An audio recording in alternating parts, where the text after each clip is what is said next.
కేంద్రంలో బీజేపీ అధికారంలోకి వచ్చిన తర్వాత కరీంనగర్, నిజామాబాద్, తెలంగాణలో కొన్ని ప్రాంతాల్లో ఆ పార్టీ ఎంపీలు గెలిచిన తర్వాత వాళ్ళు అధికారంలోకి రావడానికి చేస్తున్న అనేక ప్రయత్నాల్లో దేశవ్యాప్తంగా చరిత్రని వక్రీకరించడం మొదలుపెట్టారు.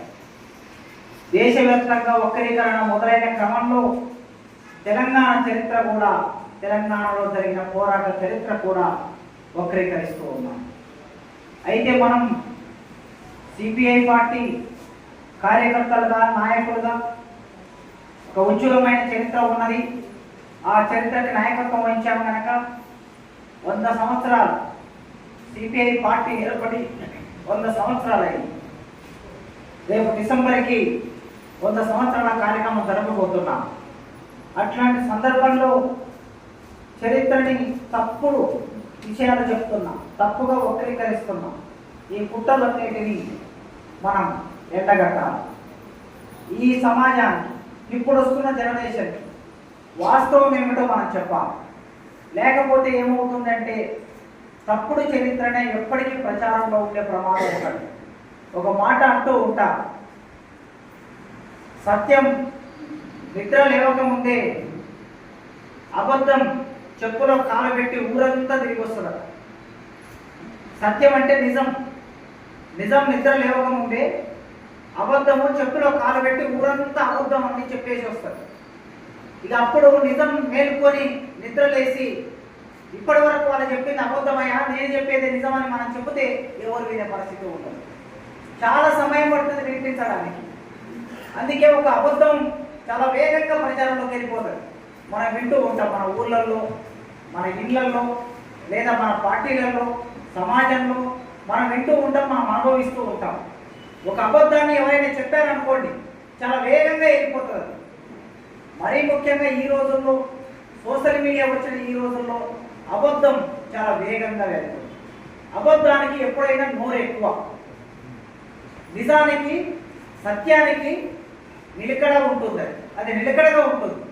అబద్ధానికి నోరు ఎక్కువ కనుక మామూలుగా ఏమంటారు, తలకాయంతా నోరు చేసుకొని వదులుతున్నాం అని అంటారు.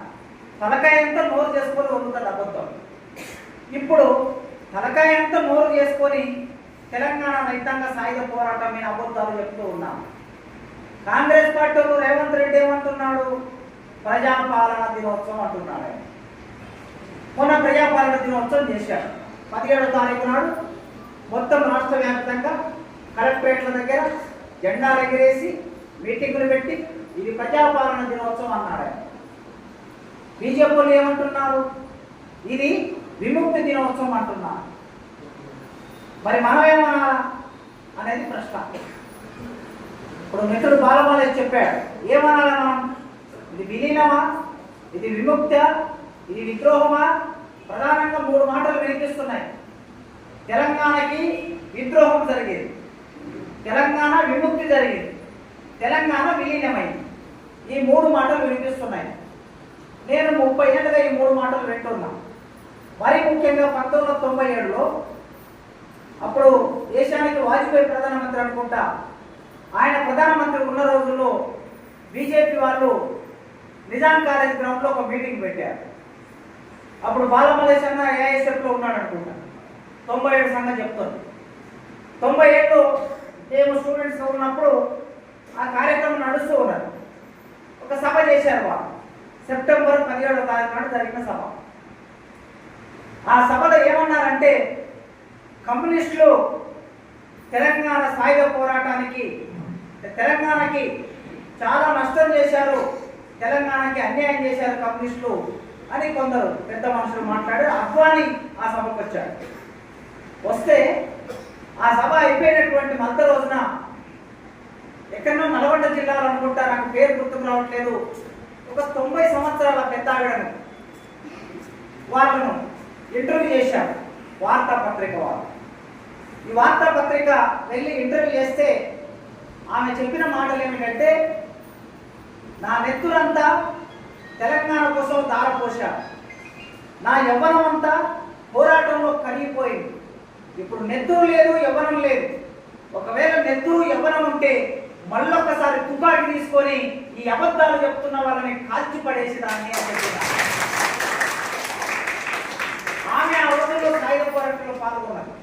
నేను ఆ పేపర్ కటింగ్ ఇప్పటికీ నా దగ్గర ఆ పేపర్ కటింగ్ ఉన్నది. 30 ఏళ్ళ కిందట కట్ చేసి పెట్టుకున్నటువంటి పేపర్ కటింగ్.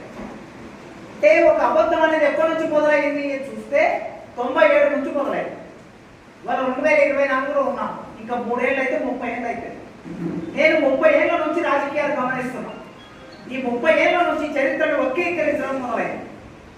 ఈ వక్రీకరణ ఎవరు మొదలు పెట్టారంటే కేంద్రంలో అధికారంలోకి వచ్చిన బీజేపీ చరిత్రను వక్రీకరణ చేస్తుంటుంది. అప్పుడు వీళ్ళ కార్యక్రమం వక్రీకరణ చేయడం.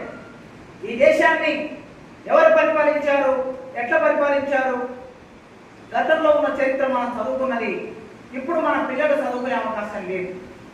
పుస్తకాలన్నీ మార్పించారు.